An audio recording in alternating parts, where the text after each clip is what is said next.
Yes, hello, welcome to Book Review.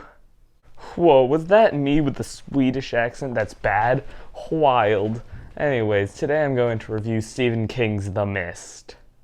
Now, I want to preface this review of The Mist by saying these kinds of stories don't really scare me that much. In fact, not a lot of horror really frightens me, except for home invasion sort of stuff and stuff that's overly gory, that sort of stuff. I guess the gore stuff just grosses me out, but the home invasion stuff is actually really creepy. So I wasn't necessarily frightened by this book, but I still think it's incredibly well written, and I still want to review it. So this book starts out with David, his wife Stephanie, and his son Billy all living in their home. When a storm hits, woo, they have to go to the cellar. There's a big mist on the lake that they see, but they're like, it's just mist. Let me cut these trees down. He cuts the trees. His neighbor Norton comes over. He hates his neighbor Norton. It's fun. So David, Norton, and his son Billy all go out to the supermarket while Stephanie stays at home. And as they leave, David notices that the mist that was on the lake has moved forward. Ooh, spooky. The rest of the book takes place at the supermarket and how they have to survive in there with the mist. And it's a very good concept. I like the concept a lot. They're trapped in this one zone. They can't leave because otherwise they'll die. And they have to survive. It's really not a story about the horrors of the mist. It's more a story about the horrors of what human nature is like. And for that, I really enjoy the book. However, there are some things that I don't like. Like how... Okay, so in the beginning, well, not the beginning, but in the early stages of The Mist, there's this kid Norm that gets killed by a tentacle creature, and they sever one of the tentacles, and it's just sitting there in the back room. But one of the co-owners of the supermarket won't let anyone but himself back there to check if there's a tentacle, leading to the death of 4 people who don't believe in the horrors of the mist, who go outside and get killed. That was kind of a dumb character decision.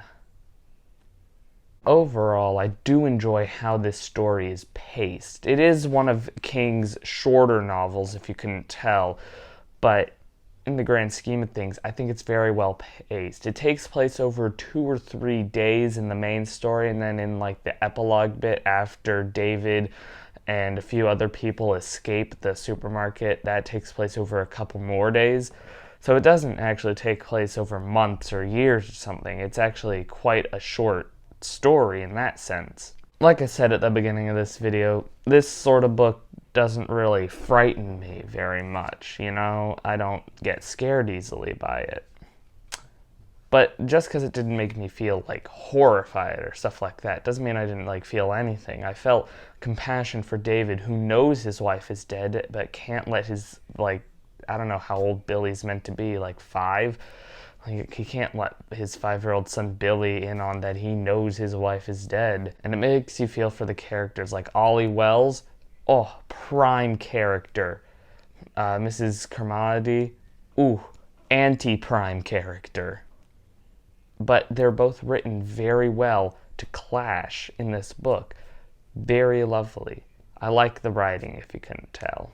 I like how the framing device of this book is, it's a journal almost. It's written in past tense for the entire book, and you kind of don't know why until the very end when it's revealed that he's writing this down on just some paper and leaving it at a bar so that if anyone survives the mist, they can find it, find his story, and maybe find him one day. Now I want to bring up the ending, actually. The ending of this book just has them driving into a hotel and sleeping there the night. I personally don't like this ending much, and that's just because I like the movie's ending better. The movie went dark. Very dark. In the movie and the book, they both, at the end, he gets a gun from Ollie Wells, who dies. and he gets a gun and it has just enough bullets for all of them except for himself to die. And that's really horrifying. However, in the book, while this point is never like used or brought up on his escape, in the movie they run out of gas and they're looking at like this huge creature with 8 legs or whatever, and it's got tentacles coming out the bottom, and it's just like a mountain.